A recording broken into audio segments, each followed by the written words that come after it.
Here's everything you need to know about UFC 178 at the MGM Grand Garden Arena in Las Vegas. Champion Demetrious Johnson made it look easy in a flyweight contest against Chris Cariaso. He got the kimura at 229 at the second round. He never got hit with anything. In the co-main event, Cowboy Cerrone took a tough, gritty fight with Eddie Alvarez and won the unanimous decision, 29-28 across the board.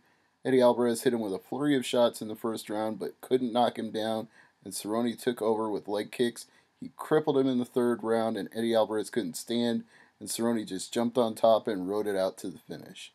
Conor McGregor defeated Dustin Poirier and lived up to his promise to finish him in the first round. He got the TKO at 146 and said that he wants the title shot and he doesn't care where, Ireland or Brazil, he'll bring the whole country with him. Yoel Romero beat Tim Kennedy in what was probably the most questionable fight of the night because Romero refused to get off his stool at the start of the third round after Tim Kennedy rocked him at the end of the second. He had to be warned to stand up or he was going to be considered the ineligible fighter and lose by, I don't know, throwing in the towel. I guess you wouldn't throw in the towel in that situation, but not getting off your stool would be the equivalent of it. But he finally stood up.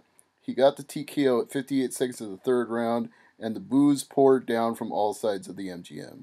In the opening contest, the women's bantamweight, it was Kat Zingano and Amanda Nunes. Nunes really put it to her in the first round, but Kat Zingano recovered, and eventually she got the TKO in the third with elbows and punches, and remains the number one contender to Ronda Rousey's title. In the main event of Fox Sports 1, the Dominator Dominick Cruz had a return to form. He just blew through Takeya Mizugaki. It only took 61 seconds for the TKO.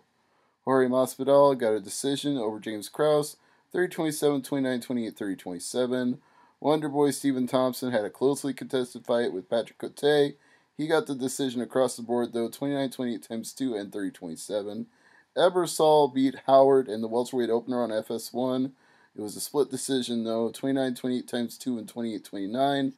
On Fight Pass, Kevin Lee beat John Tuck across the board 30-26 because Tuck got 1 point deducted. In the opener, Manvel Gamburyan defeated Cody Gibson with a guillotine choke at 4:51 of the second round and then called out Bryan Caraway, saying he dropped down to bantamweight just to get that fight. He had Ronda Rousey by his side when he made the call out too, and he said, "Don't be scared, homie."